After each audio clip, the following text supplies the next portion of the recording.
আজ সারাদিন বৃষ্টি থামেনি। অফিসে অতিরিক্ত কাজের চাপ, তার ওপর এমন বৃষ্টি। অর্ণবের জন্য দিনটা যেন শেষই হচ্ছিল না। সাধারণত সে সবসময় রাতের শেষ লোকাল বাসটাই ধরে, কিন্তু সেদিন মনে হচ্ছিল যেন বাসটা তাকে অপেক্ষা করেই উঠবে না। ছাতা মাথায় নিয়ে ভিজতে ভিজতে সে বাস স্ট্যান্ডে ছুটছিল।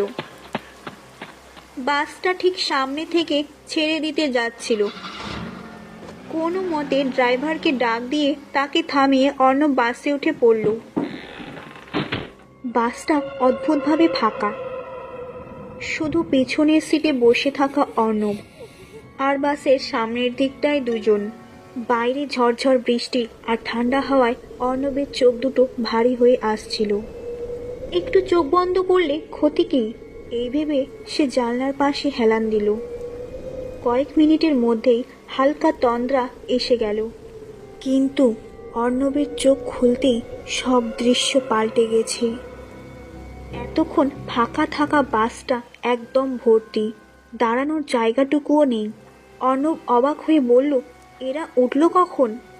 বাইরের বৃষ্টি, ভেজা পোশাক আর ক্লান্তির জন্য সে বেশিক্ষণ কিছু ভাবতে পারল না।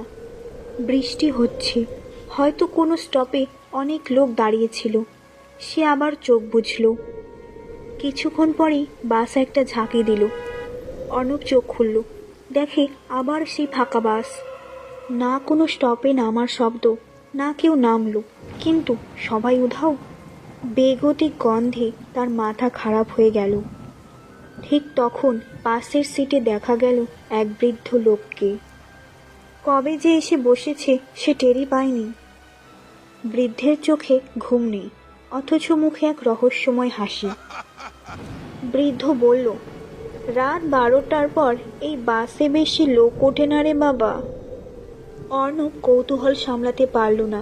সে জিজ্ঞেস করলো, আপনি কিভাবে জানলেন? বৃদ্ধ একটু হেসে বলল, 3 দশক ধরে রোজ রাতে এই রুটে যাই। আধা রাতে অদ্ভুত কিছু জিনিস দেখা যায়, যেগুলোর শরীর থাকে কিন্তু মন থাকে না। অর্ণব হাসতে হাসতে বলল, আরে এসব গল্প বাদ দিন। বৃদ্ধটি আর কিছুই বলল না, জানলার দিকে তাকিয়ে রইল। কিছুক্ষণ পরে অর্ণব আবার চোখ বুজল। হঠাৎ ঝটকা দিয়ে বাসটা নড়তেই তার ঘুম ভেঙে গেল। পাশের সিট ফাঁকা, বৃদ্ধ নেই, ধোয়া গন্ধ কিছুই নেই। ভাবনার আগেই সামনে নজর যেতেই সে চমকে উঠল। একজন মাঝবয়সী লোক